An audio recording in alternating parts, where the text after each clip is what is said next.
ಜಿ5 ಇರುವಾಗ ನೀವು ನಿಮ್ಮ ನೆಚ್ಚಿನ ಶೋಗಳನ್ನ ಎಂದಿಗೂ ಮಿಸ್ ಮಾಡಿಕೊಳ್ಳುವುದಿಲ್ಲ. ಅದು ಸಂಪೂರ್ಣ ಉಚಿತವಾಗಿ. ಅಂದ್ರೆ ಏನಮ್ಮ ಹೇಳ್ತಿದೀಯ ನೀನು? ಮೂವರು ಮನೆಯಲ್ಲೂ ಕಾಣಿಸ್ತಾ ಇಲ್ಲ ಮಾವಯ್ಯ. ಯಾಕೆ ಅವರು ನನ್ನ ಹೊಟ್ಟೆ ಉರಿಸ್ತಾ ಇದಾರೆ ನಂಗೆ ಅರ್ಥನೇ ಆಗ್ತಿಲ್ವಲ್ಲ. ಅಲ್ಲ, ಒಬ್ರತ್ರ ಒಂದು ಮಾತು ಹೇಳ್ದೆ ಹೀಗೆ ಆಚೆ ಹೊಟ್ಟೋಗಿದ್ದಾರೆ. ಅವ್ರಿಗೆ ಇವಾಗ ಕಾಲ್ ಮಾಡಿ ಎಲ್ಲಿದ್ದಾರೆ ಅಂತ ಕೇಳೋದಾ ಬೇಡವಾ ಏನು ಅರ್ಥ ಆಗ್ತಿಲ್ಲ ನನ್ಗೆ. ಮಾವಯ್ಯ ನೀವ್ ಹೇಳಿ, ಏನ್ ಮಾಡ್ಬೇಕು ಮುಂದೆ ಅಂತ ನೀವ್ ಹೇಳಿ ಮಾವಯ್ಯ. ಹೇಳ್ದೆ ಕೇಳದೆ ಮನೆ ಬಿಟ್ಟು ಹೋಗಿರೋರ್ಗೆ ಹಿಂದೆ ಬಿದ್ದು ಕಾಲ್ ಮಾಡೋ ಅವಶ್ಯಕತೆ ಇಲ್ಲ. ಗಂಡ ಹೆಂಡತಿ ಇಬ್ರು ಸೇರ್ಕೊಂಡು ಎಲ್ಲಿ ಹೋಗಿದಾರೋ ಏನ್ ಮಾಡ್ತಾರೋ ಮಾಡ್ಲಿ, ನಾನು ನೋಡ್ತೀನಿ.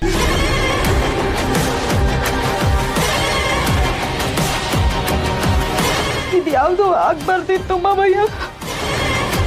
ಅದು ನಿಮ್ಮ ಆರೋಗ್ಯ ಬೇರೆ ಸರಿ ಇಲ್ಲ. ಈ ಹೊತ್ತಲ್ಲಿ ಇಂಥ ಅನಾಹುತಗಳು ಏನಾದ್ರೂ ಹೆಚ್ಚು ಕಮ್ಮಿ ಆದ್ರೆ ಮೊಮ್ಮಗನ ಸಂಸಾರ ಸುಖವಾಗಿರುತ್ತೆ ಅಂತ ಅಂದ್ಕೊಂಡು ಬೆಚ್ಚಿದ ಹುಡುಗಿನ ಸೊಸೆಯಾಗಿ ಮನೆಗೆ ತಂದ್ಕೊಂಡೆ. ಅವಳು ಹೀಗೆ ನಮ್ಮನ್ನೆಲ್ಲ ಇಕ್ಕಟ್ಟಿಗೆ ಸಿಕ್ಸ್ತಾಳೆ ಅಂತ ನನಗೆ ಗೊತ್ತಿರಲಿಲ್ಲ.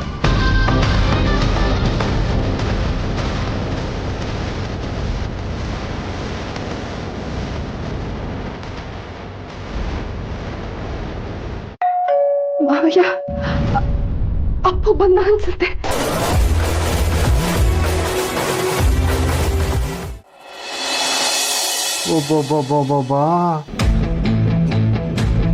ಭಾರ್ಗೋ, ನಾವೇನೋ ನಮ್ಮನೆ ಮೇನ್ ಪ್ಲೇಯರ್ ಸೀತಾರಾಮ ಬಂದರು ಅಂತ ಅನ್ಕೊಂಡ್ವಿ.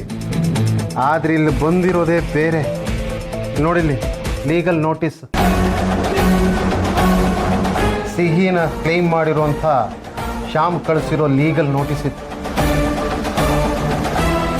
ಇದು ಭಾರ್ಗವಿ, ಅವ್ರು ಬಂದ್ರೇನಮ್ಮ? ಅವರಿಬ್ರು ಬರಲಿಲ್ಲ ಮಾವಯ್ಯ, ಲೀಗಲ್ ನೋಟಿಸ್ ಬಂದಿದೆ. Legal notice?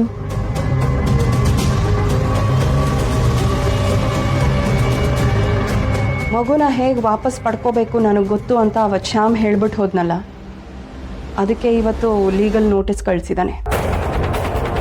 ಈಗ ನೀವು ಹೇಳಿ ಮಾವಯ್ಯ, ನಾವು ದೇಸಾಯಿ ಕುಟುಂಬವಾಗಿ ರಾಮ ಮತ್ತು ಸೀತನ್ ಪರ ನಿಲ್ಲಬೇಕಾ, ಅಥವಾ ಮಗುನ ಶ್ಯಾಮ್ ಮತ್ತು ಶಾಲಿನಿಗೆ ಒಪ್ಪಿಸಿ ಈ ಕೋರ್ಟ್ ವ್ಯವಹಾರ ಎಲ್ಲ ಬೇಡ ಅಂತ ರಾಮನ್ ಭವಿಷ್ಯದ ಬಗ್ಗೆ ಯೋಚನೆ ಮಾಡಬೇಕಾ?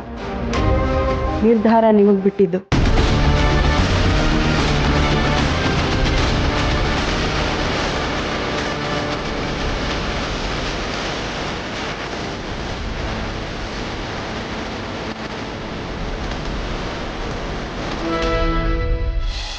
ಜಿ5 ಆಪ್ ಡೌನ್ಲೋಡ್ ಮಾಡಿ ಎಲ್ಲಾ ಸಂಚಿಕೆಗಳನ್ನು ಸಂಪೂರ್ಣ ಉಚಿತವಾಗಿ ನೋಡಿ.